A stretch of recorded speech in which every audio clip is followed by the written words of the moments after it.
ஜெனட்டிக்காக இருந்ததுனா, அதாவது குடும்பத்தில் யாருக்காவது இருந்ததுன்னா நம்ம வந்து சிம்டம்ஸ் இல்லாட்டி கூட ஒரு 40 வயதுக்கு முன்னாடியே நம்ம வந்து ஒரு ஸ்க்ரீனிங் டெஸ்ட் மாதிரி, அதாவது நம்ம செக் பண்ணுவாங்க இல்லையா, உடல் நிலையை செக் பண்ணுறது அந்த மாதிரி பண்ணிக்கலாம்.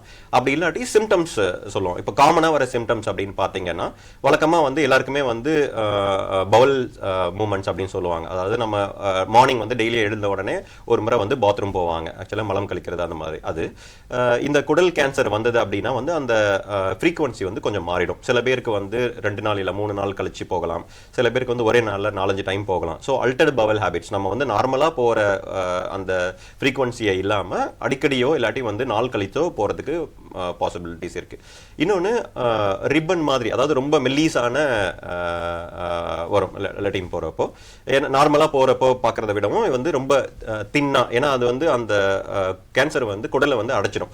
ஸோ மிச்சம் இருக்கிற துவாரத்தின் வழியாக வரப்போ அது ஆட்டோமேட்டிக்காகவே வந்து கொஞ்சம் ரொம்ப தின்னா, ரொம்ப மெல்லீஸாக வர மாதிரி இருக்கும்.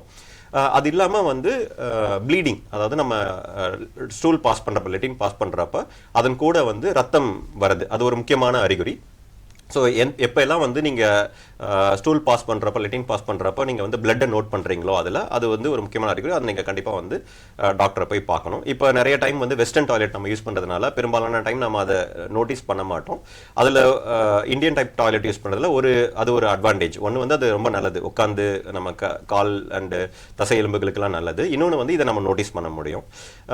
இன்னொன்று நம்ம வந்து லெட்டின் போனதுக்கு அப்புறமா அவங்களுக்கு வந்து அந்த சாட்டிஸ்ஃபேக்ஷன் இருக்காது. அதாவது நம்ம வந்து கம்ப்ளீட்டாக வந்து பவல் எம்டி பண்ணிட்டோம் அப்படிங்கிற மாதிரியான ஒரு சென்சேஷன் இல்லாமல் அவங்களுக்கு ஏதோ ஒரு நம்ம இன்னும் முழுசாக நம்ம போகலையோ, இன்னும் வந்து கொஞ்சம் நம்ம போகணுமோ அப்படிங்கிற மாதிரியான ஒரு அறிகுறி இருக்கும். ஸோ அது வந்து இன்கம்ப்ளீட் டிஃபிகேஷன் சென்சேஷன் அந்த மாதிரி சொல்லுவாங்க, டெனிஸ்மஸ்.